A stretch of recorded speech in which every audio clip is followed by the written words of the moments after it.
You hear it's official? I did. I saw it on ESPN this morning. A damn shame. Official. A damn shame. Now it makes you think this was really set up for weeks, right? It being USC. If it was a different team, you could be like, okay, now he's actually doing his due diligence. Like, I literally saw him like, yo, wow. It's there. He wrote like a 2-paragraph thing, man, thanking Pitt. Always going to have that ACC championship. Don't forget that. And, I mean, it was so like PC and written out really nice. But I saw some of the comments responding to it saying like, hey, bro, just say I'm going to USC for $3.5 million. That's what it is. Come on, man. That's what it is. Just as long as you're honest about it, I don't think anyone would trip. You just got to be for real.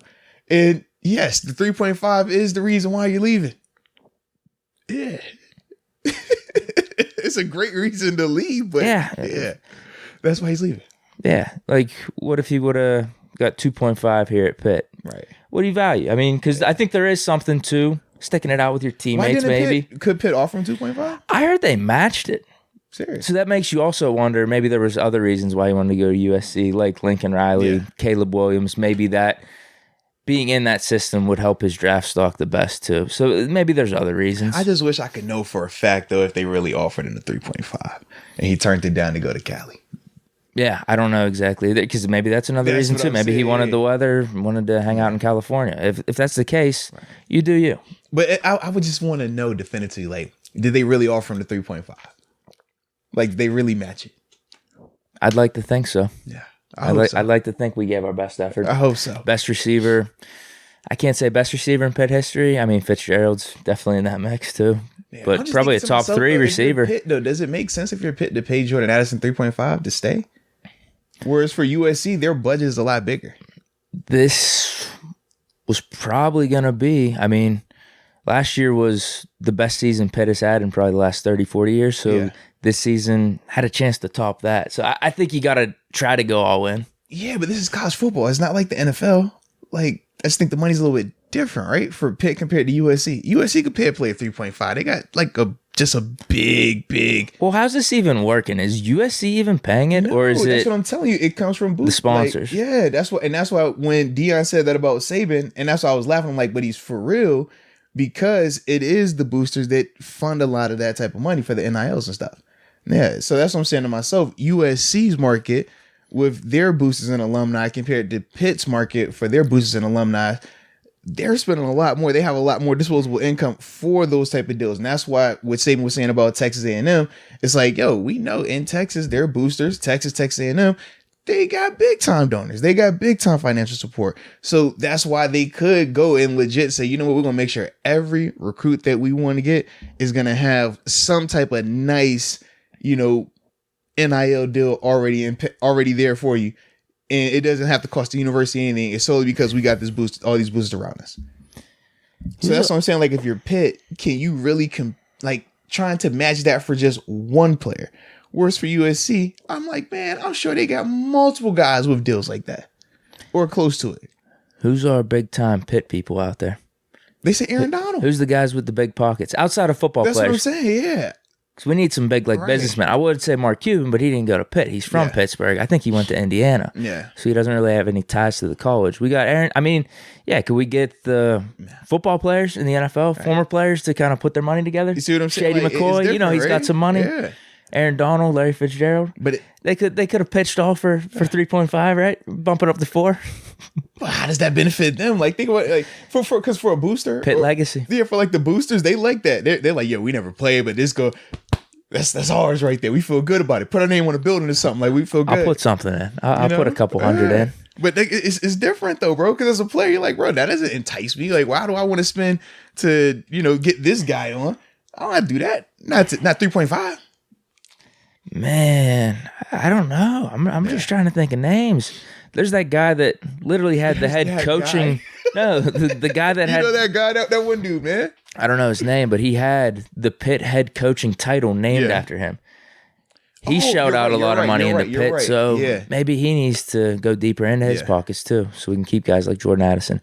At the end of the day, if we did match and he just wanted to go to USC, there's really nothing you could do about that, I don't think, unless you're just going to change the NCAA rules, which maybe they will in the next however many years, because you don't want it to get completely out of hand with some of this stuff.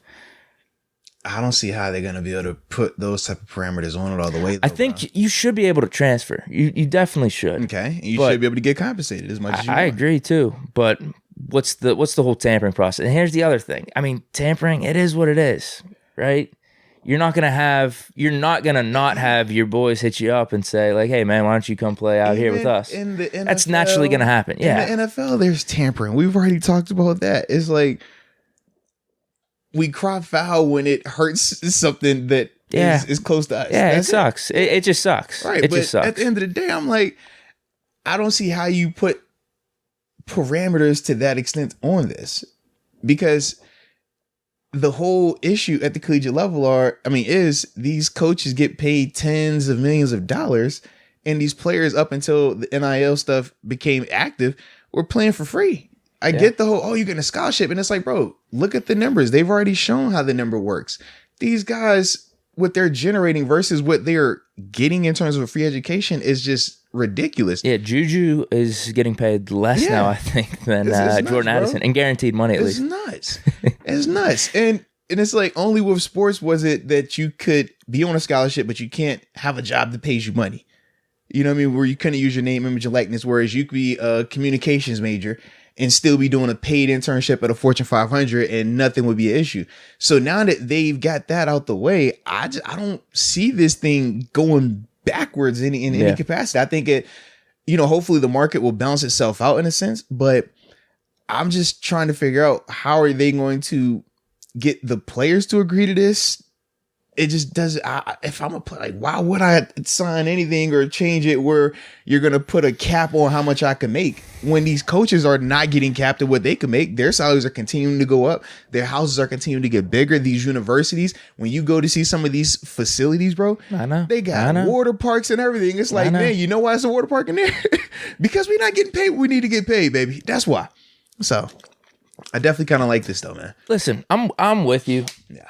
I think we both agreed on this. Something doesn't sit right though with the program. Now maybe it's more closer to home because obviously it's Pitt and it sucks. But like a program trying to be on the rise to get to that level, losing star players just like that. I mean, it makes it more difficult. Sucks. But at the same time, Pitt has we took that Akron, dude. Yeah, and Pitt has every opportunity to do similar things. They just got to generate more money. We just talked about it. If you could get Aaron Donald to say, you know what, man, I got $10 million for whatever players y'all want to get. Let's go do that. That answers a lot of those problems. USC has that though. Right now, from our understanding, Pitt doesn't seem to have as big of a war chest in terms of that type of money.